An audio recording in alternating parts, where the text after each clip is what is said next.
нравится, ты получаешь с этого кайф, значит, все удалось, значит, все правильно. Что я почувствовал перед первым выездом?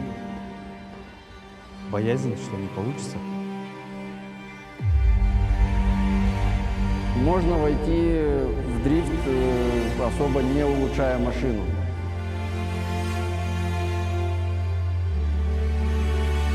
Дальше реально заскочить и реально составить конкуренцию.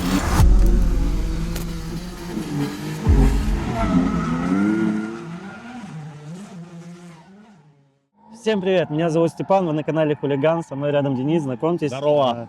Мы сегодня приехали на мотоарена, вот, на своих машинах, вот Дениса машина, вот моя машина. Сегодня мы будем кататься вместе, как это назвать, с командой, наверное, правильно? N1M1D, вот, выговорил. В общем, позади ребята катаются, нас поделили по группам, группа А, группа Б. Мы в группе А, то есть мы будем где-то кататься примерно через полчаса. Вот, собственно, вот так вот. Я вообще первый раз за рулем, точнее не за рулем, а первый раз вообще на этой трассе, поэтому пытаюсь, меня швыряет, крутит. Да? Ну, Будем учиться, будем стараться. да, это нормальная тема, вот, поэтому тут уровни разные, в принципе, здесь катаются в основном по фану ребята. Ну и мы, собственно, тоже заскочили, чтобы покататься. Подрифтить, получить кайф, ну, для вас снять контент. Чтобы вы тоже кайфанули. Кайф, море эмоций, позитивных, положительных, ну и... Адреналин, бля! И вот здесь, бля, все болит, просто умираю. Окружая стилем на кроссах, тут начудил. Самый топ нигер, дабы ты заценил. Не бибы на полю, до Остапа искрами души заляпали. Южно похапа, ребята никак не бата. Нагружая стилем на кроссах, тут начудил. Самый топ нигер, дабы ты заценил. Не бибы на полю, до Остапа искрами души заляпали. Южно похапа, ребята никак не... Меня зовут Денис. Занимаюсь я ремонтом и обслуживанием автомобилей в Южной Корее. Вот у нас свой автосервис под названием JD Car Doctor. Уже конкретно в этом месте мы работаем с августа месяца 2025 года. Мы работаем со всеми марками автомобилей, кроме французов. Как бы это ни звучало банально. Вот. Практически со всеми работами. Единственное, что, наверное, не кузовными, то есть в плане малярки и костоправных работ, мы в данном сервисе мы не занимаемся.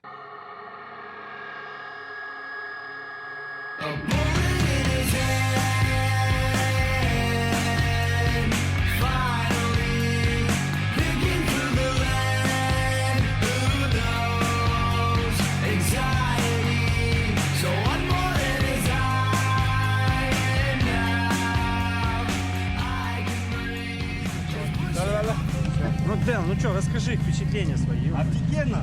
Просто. Офигенно? Да. Всем Весь, как говорится, стресс нафиг здесь остался. Да? Поэтому, да, советую всем. Сообщество 1МД1, насколько да, я помню. И они вот встретили тепло, ты зашел в это сообщество, в этот чат, и тебя там поприветствовали все, объяснили правила, то есть объяснили, что и как. Вот, и просто сказали, давайте все дружно дрифтить.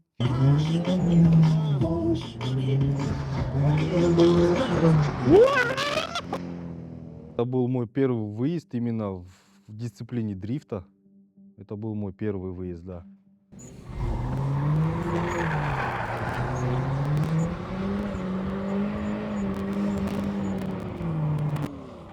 Что я почувствовал перед первым выездом? Боязнь, что не получится. То есть и как вообще нажимать на педали. Вот. То есть как пустить машину за нос, а вдруг не получится. Что делать? Все тебя смотрят. А особенно я еще и иностранец здесь, как типа, да, в Корее. И все будут смотреть и смеяться. Ну, как оказалось, всем пофигу. То есть, ну, то есть все понимают, наверное, что как бы новички бывают. Есть новички, есть профи. Ну, как бы все к этому относятся нормально.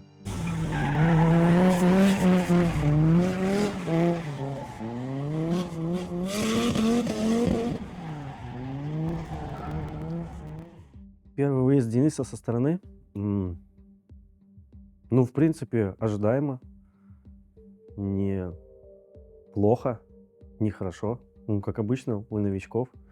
Простые обыватели, когда смотрят, там, дрифтеры ездят, там, парно такие сидят в кресле, там, у себя, думают, ё-моё, я сейчас так же могу, только дайте мне машину какую-нибудь заднеприводную. А нифига, ну, как бы это с первого раза не получается. То есть там все равно нужен какой-то накат. А если вы считаете, что дрифт — это крутить бублики там на парковке, то это не то вообще. Дрифт — это элементы перекладки, то есть чувствовать машину, сцеплением, газом работать, ручником, то есть проходить конфиг. Ну, это с первого раза не получается ни у кого. Восьмерка это самый такой элемент, где ты отрабатываешь постановку, перекладку, ну и само скольжение. То есть это такая вот универсальная штука. Если ты ее научился делать, проходить восьмерку, то у тебя уже, грубо говоря, понимание есть, как проходить остальные повороты. А дальше уже дело техники, ну, и тренировки. Меня зовут Степан, вот. Чем я занимаюсь? Я гастер. Я обычный гастер. Херачу в Корее, вот, на стройке. Ну, летом, короче, я на стройке работаю, собираю строительные леса, а зимой я работаю на заводе. Вот. Ну и чем придется, собственно, вот так вот. Я езжу на Hyundai Genesis Coupe. Вот. Задний привод на коробке. Это моя долгая мечта, долгая цель была. Но, собственно, к ней я пришел только сейчас. Так совпало. Ну, как обычно бывает, в жизни планируешь одно, а происходит по жизни другое. Ну, в целом во всем виноваты бабы. Даже трое распалось из-за баб. Купил я, конечно, не за 3 800, а чуть подороже. Лямов на 10. Сейчас не напишет. Лошара.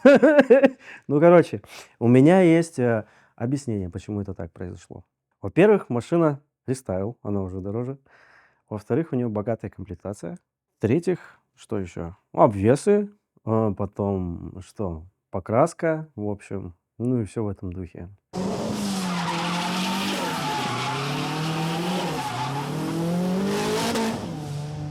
К дрифту меня тянуло с детства.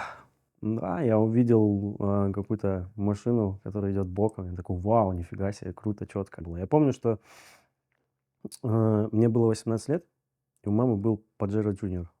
Мама, прости. Мама, ну, я, в общем, чистосердечно сейчас пойдет. Был Pajero Junior, у него был объем двигателя 1.1, ну, собственно, атмосферный мотор. И так совпало, что у меня день рождения 2 декабря, и как раз я в тот момент получаю права. И я помню, да, вот шел снег, я возвращаюсь домой, вот эта вот развязочка, и, ну, я прям фанател, мне прям нравилось. То есть я ехал домой, допустим, часов 12 ночи, и в итоге я такой, сейчас еще раз боком, сейчас еще раз боком, сейчас еще раз боком. И либо у меня заканчивался бензин, либо просто время уже 5 утра, надо было разъезжаться. Вот. Ну, собственно, вот так вот, да. Мне нравилось, короче, кататься. Ну и оттуда какой-то накат уже пришел.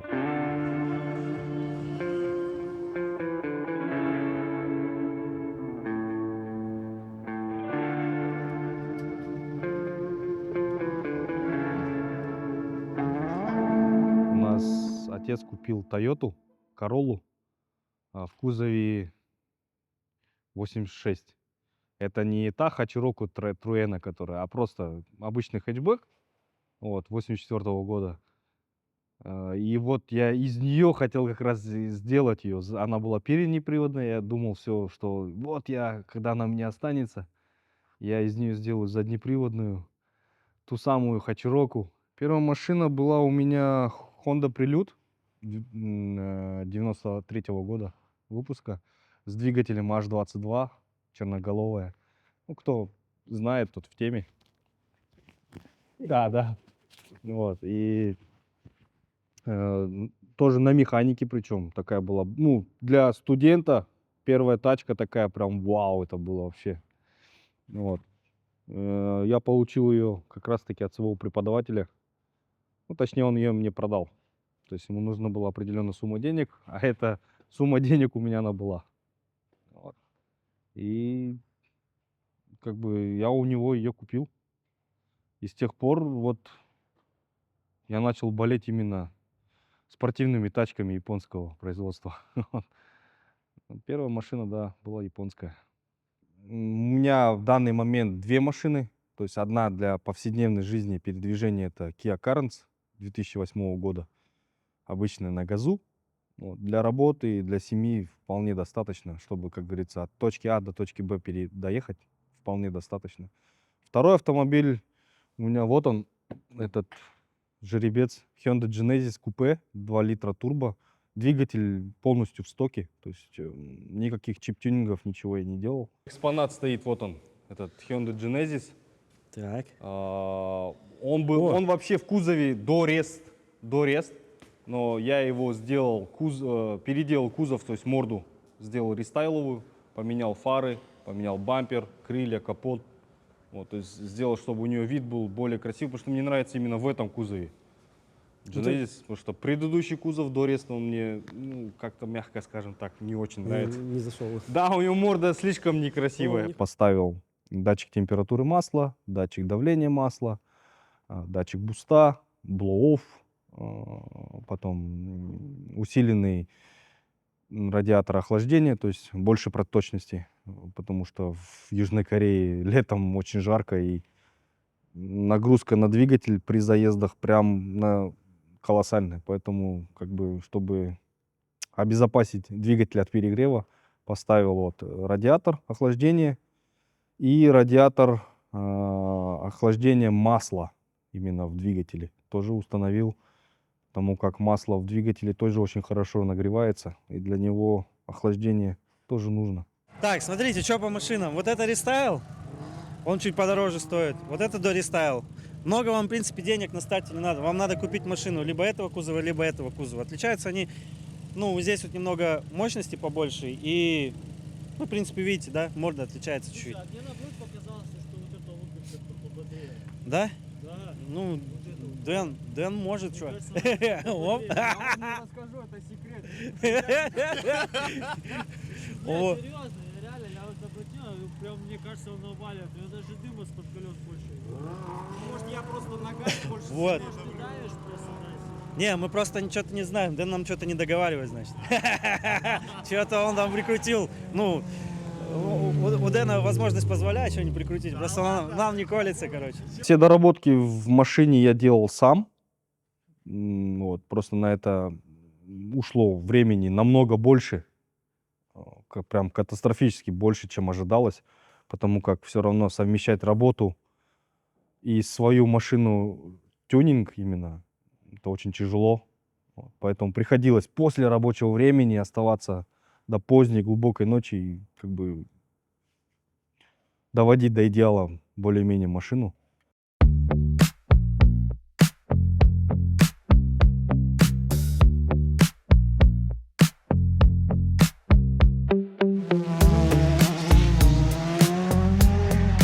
Первой моей машиной, вот именно во владении, была Toyota Corolla Levin. Вот. Не 86-я, а 101 кузов, это уже передний привод пошел в 101 кузове, вот, да. Я вообще думал просто взять для перепродажи, вот. Но так получилось, что я к ней прикипел. Она была на коробке тоже. Я к ней прикипел, она была в овощной комплектации, то есть там мотор был 110 сильный, что ли, если не ошибаюсь. А я поставил туда 4GE мотор, Silver Top, вот, на коробке, да. Потом, ну, естественно, поехал на первые гонки, это драг-рейсинг был нелегальный. В Штыково у нас там проводился драг-рейсинг, я помню, там, ну, много людей, получается, вот эта вот вся история, там, разгазовка, первая, вторая, полетели. Ну, в общем, было круто, мне понравилось. Ну и, собственно, я прикипел к этой машине, и так я проездил на ней года 4, наверное, или 5. Помню, ее восстановил, я уже работал тогда в малярке, полировал машины, вот, и, ну, там договорился, получается, с ребятами, они мне разрешили восстановить машину. И я, получается, переварил крыло, потому что оно там было ржавое, что-то где-то битое. Ну, первый раз вообще этим занимался на тот момент.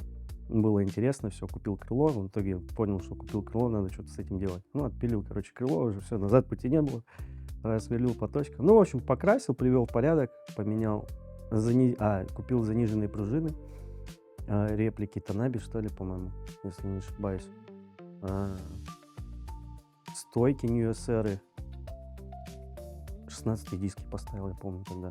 Чтобы начать дрифтить, вам нужна заднеприводная машина на коробке и с блокировкой. Все. Вот эти два варианта самые доступные. То есть вот это подешевле стоит, потому что это дорез, а это подороже. Покупайте стоковые машины. Коробка, блокировка. Обязательно на коробке. И все, и можно кататься вот так вот боком. Получать кайф, получать удовольствие. Ну, самый первый выезд. Ну ладно, начнем с площадки. Я нашел ребят, ну, как в соцсети, получается, Инстасрам, да, или как там, я не знаю, нельзя говорить, наверное, это соцсеть. Ну, короче, не суть. Я нашел там ребят, кому тоже интересен дрифт. Там я Рому нашел, получается. Ну, с Максом мы уже давно в коннекте были. Ну, в плане, как в коннекте, мы были подписаны друг на друга, ну, как бы не пересекались особо. Вот. А Рома, получается, он с Максом общался. Ну, им тоже интересен был дрифт. То есть здесь в Южной Корее? Да, это в Южной Корее все происходило. Вот. То есть первый вот прям дрифт на заднем приводе на площадке, это вот случилось прошлым летом. Площадка была, Ангар называлась.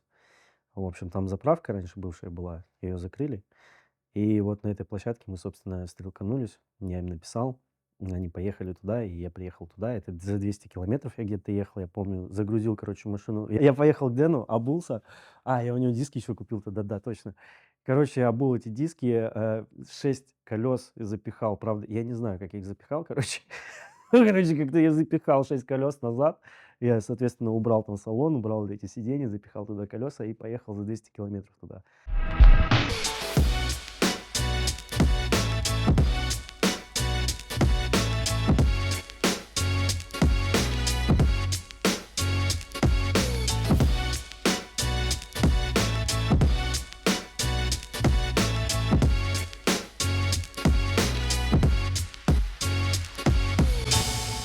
Я занимаюсь ремонтом и тюнингом автомобилей.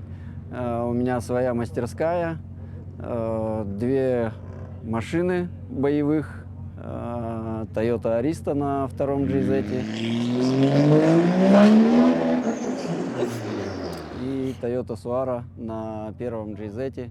Их, собственно, и тюнингую, улучшаю, разрабатываю свои какие-то элементы и внедряем в машины. Машиной я очень доволен. Прям, ну, во-первых, по корейским ценам она мне досталась, можно сказать, что в подарок. Здесь поставлены кастомные кайловеры BC Racing, кастомный выхлоп моего производства, также улучшенное охлаждение, радиатор масло-кулер, охлаждение наддува, тоже кулек стоит. Потом свапнул коробку сюда от Nissan 350Z и заварил редуктор, чтобы валить боком. Я планирую поднять мощность до 400-450 сил. Я буду снимать заводские турбины, также сам буду варить коллектор себе выхлопной и ставить сюда сингл-турбину, побольше, такую чушечку. Буду покупать мозг Стелс с России, заказывать. Я уже договорился с настройщиком, то есть мне помогли люди, нашли настройщика во Владивостоке, который сможет мне настроить этот мозг на нужные мне мощности дистанционно, то есть машина будет здесь, он будет во Владивостоке, и все это будет настраиваться.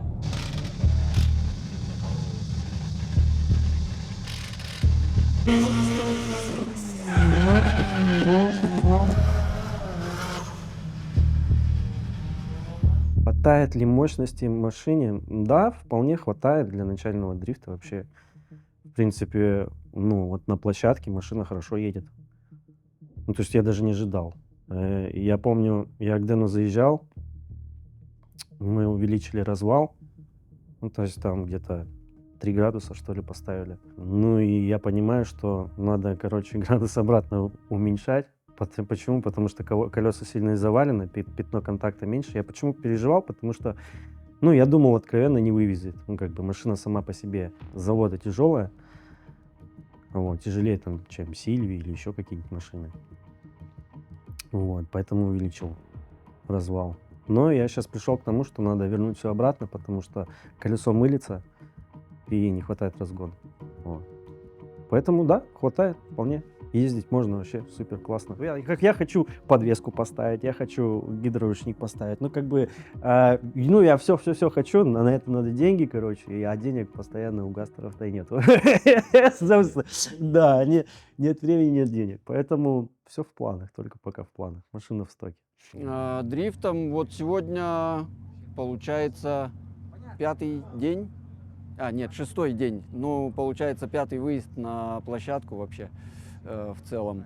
До этого 3 раза я выезжал на автоматных машинах, и это было сложно назвать дрифтом, потому что на автомате. Также после свапа механики сюда я выезжал тоже на эту же площадку. И там тоже было сложно назвать это дрифтом, потому что у меня не было выворота. И меня постоянно либо разворачивало, либо я где-то не доезжал. То есть, ну, было очень тяжело. Сейчас вот установил выворот собственного производства. И сейчас у меня стало все получаться. Я уже более-менее нормально могу проехать полный конфиг. В дрифт меня затащил, можно сказать, что мой друг Роман. Ну, до этого была у меня Nissan 370Z Nismo на механике. Там пробовал бублики покрутить, пончики там туда-сюда. Вот. Ну, а так уже в более такой конкретный дрифт, это Роман меня, да, затащил. Можно сказать, что благодаря ему вчера и сегодня я участвовал впервые в жизни в своих соревнованиях.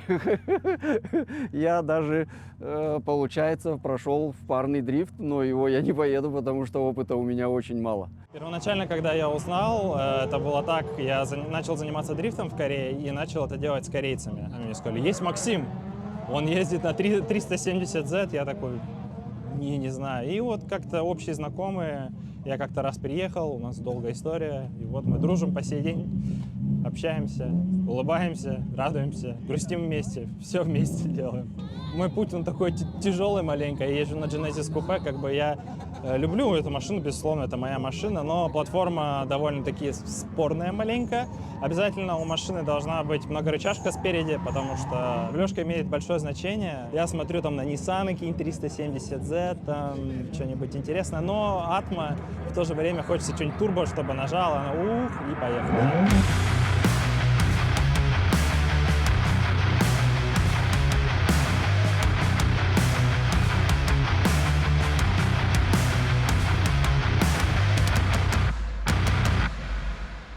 В Корее есть 3 основных сейчас чемпионата. Это KDGP, IDC и KDS, где мы сейчас находимся. Есть такая проблема, что я дрифт вижу с одной стороны, а судьи видят дрифт с другой стороны. Японцы хотят так, чтобы первая машина, за ней было удобно ехать. Они хотят плавного, красивого дрифта. Не так, что ты разогнался, поставился, все понадергал, и помчал там, вот так вот быстрее. Что хотят корейцы? Корейцы хотят больше дыма. Чем больше дыма, без разницы, попал в клип, не попал в клип, как ты туда заехал, дым есть, хорошо, скорость есть, хорошо. Что хочет француз? Француз хочет все, ну, в смысле, он хочет и плавной езды, и дрифта, ну, более-менее, как бы для меня схоже его видение дрифта, как бы я согласен, как бы. Не так, что первая машина уехала, и второй пытается ее догнать, а парень спереди там, лишь бы побыстрее бы доехать и уехать ему. Дрифт это все-таки, ну, как бы про удовольствие, и тут нужно и давать сопернику тоже проехать за тобой, так что, чтобы все получили удовольствие. Я занимаюсь еще в симуляторе. Вот, допустим, в симуляторе я тоже не могу проехать полный конфиг. А вот по-настоящему, ну, почему-то получается, я не знаю. Ну, видимо, как говорят дрифтеры, жопомер развивается очень хорошо, когда ты дрифтишь на настоящей машине, нежели на симуляторе. Вот, поэтому ну, как бы на симуляторе даже с перекладками у меня не всегда получается, а вот на настоящей машине я прям действительно чувствую, когда мне нужно переложиться, когда где убрать газ, когда где добавить. Ну, то есть это действительно, если тренируешься, то нужно тренироваться не только на симуляторах, но и на настоящих машинах. Тут было разочарование, не прошел к валу, ну, у всех бывает. Когда я приехал в стенку, ну, Kiss the Wall сделал, 2 колеса отлетели в корейскую машину, и этот кореец, как я понимаю, пошел к администрации трека и сказал, что мою машину поцарапали, поэтому, ну, я не знаю, как все было, как бы, все есть как есть. Можно будет поучаствовать в соревнованиях, когда наберусь побольше опыта, хотя бы как у моего друга Романа, чтобы ехать более уверенно, более с дымком, так сказать. Сегодня был один проезд, где я чуть не зацепил стол. Я этого, конечно, не почувствовал, потом мне показали видео, и тогда я действительно испугался. После этого стал ездить более аккуратнее сегодня. Уже к этому столбу близко не подъезжал, хотя был потом еще один момент. Я прям близко рядом с ним проехал, снес 3 конуса. Ну, после этого я уже точно стал более аккуратнее и держаться подальше от этого столба. Сейчас я не скажу, что я еду прям очень уверенно. Все равно еще где-то нет-нет допускаю ошибки, где-то побаиваюсь, так сказать. Вот, поэтому, ну, чтобы так поехать, ну, я говорю, 5-й мой выезд на площадку. И, ну, часов 100 с лишним в симуляторе.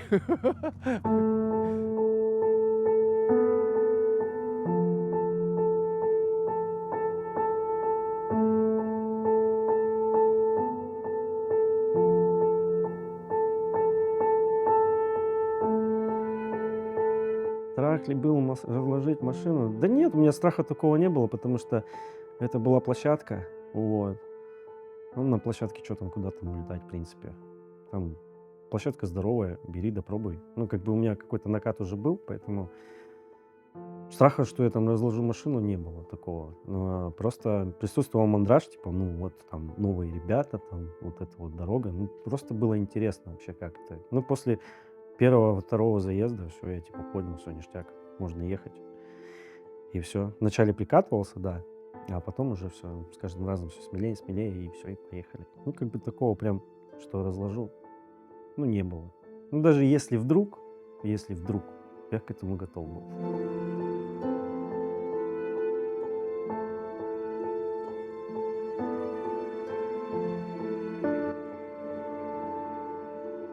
Сколько нужно денег, чтобы начать дрифт? Да, я думаю, не так много. То есть, опять-таки, машинка, самое главное, машина, да, чтобы было на заднем приводе, с живым мотором и живой коробкой. Ну, то есть плюс-минус где-то 4 миллиона вон, чтобы купить машину более-менее живую.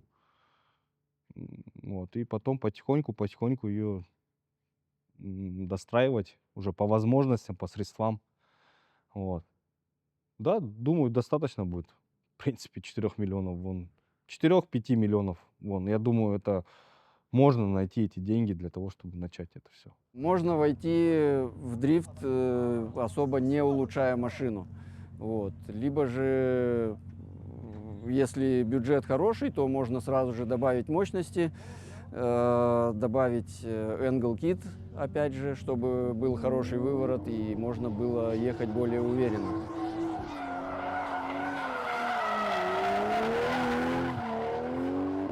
Дрифт есть разные, ребята. Он есть как и очень дорогой, он есть так и средний, а есть очень дешевый. И все зависит от вас, от вашего желания, от ваших финансов, от ваших возможностей. Все зависит только от вас. Что посоветовать начинающим дрифтерам, куда идти? К нам, к Денису. А для начала купить машину Genesis. Вот.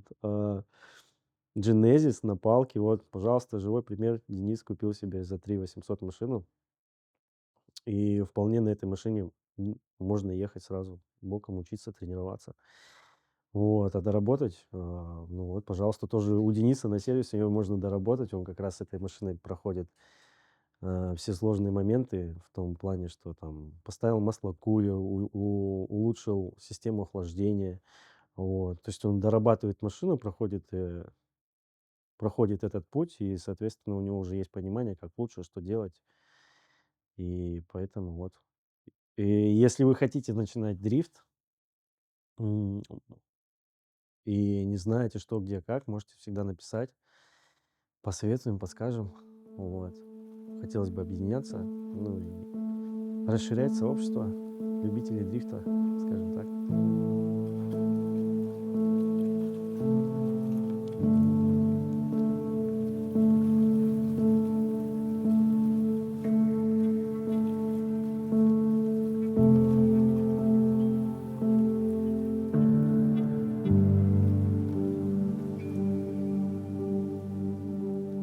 Есть в планах тоже как бы собрать свою компанию из нескольких наших русскоязычных людей, которые могли бы тоже заниматься дрифтом. Ну, то есть всем вместе можно запросто снимать вот эти вот площадки и тренироваться уже чисто своей компанией. Я, безусловно, хочу, чтобы страны СНГ дрифт-движуха у нас продвигалась как бы в Корее здесь. Как бы я абсолютно всегда рад всем помочь, там, подсказать где-то. Хотя я сам, ребята, только учусь.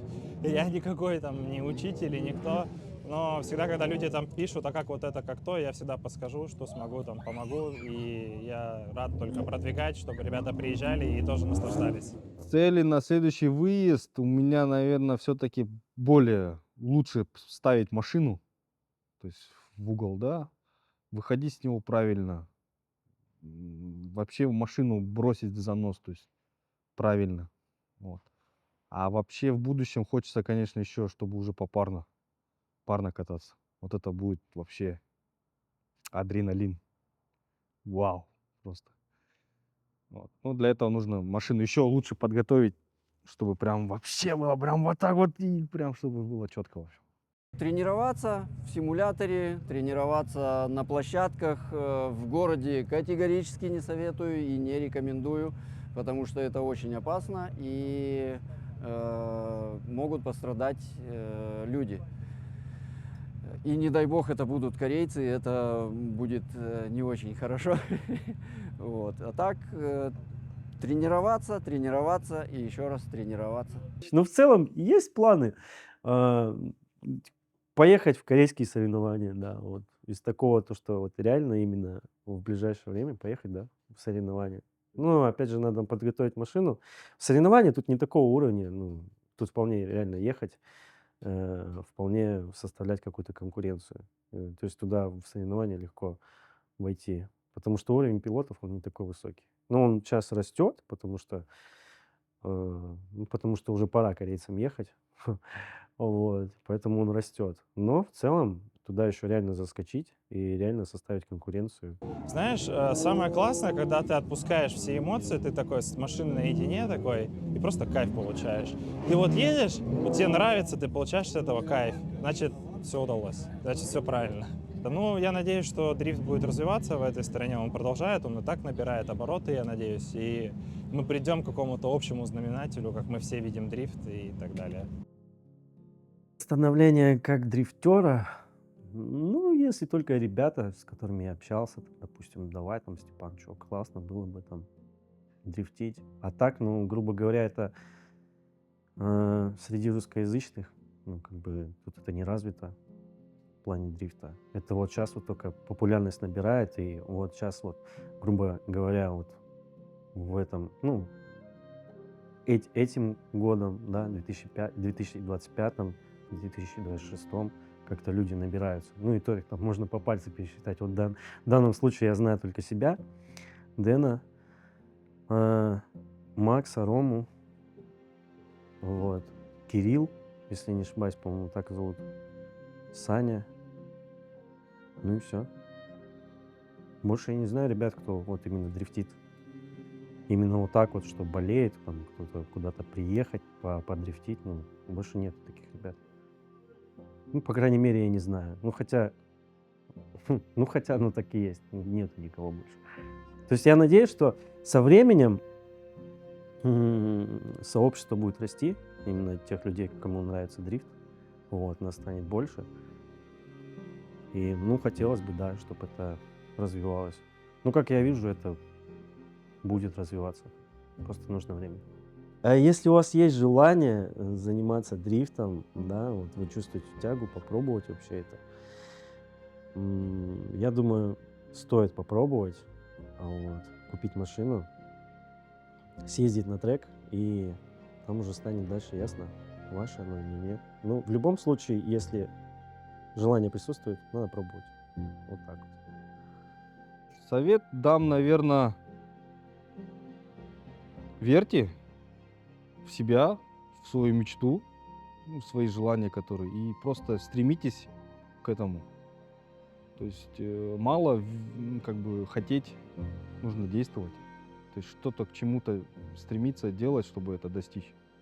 Это самое главное. Наверное, это, конечно, прозвучит банально, может быть, но это действительно так. Я просто сам начал замечать, что когда ты думаешь, что о чем-то только об одном, ну, то есть, например, о твоей мечте, да, и делаешь, и стремишься, оно, блин, рано или поздно придет к тебе это, потому что вот даже этот же самый сервис, серьезно, я бредил каждый день. Ну, то есть я хочу сделать, я хочу добиться.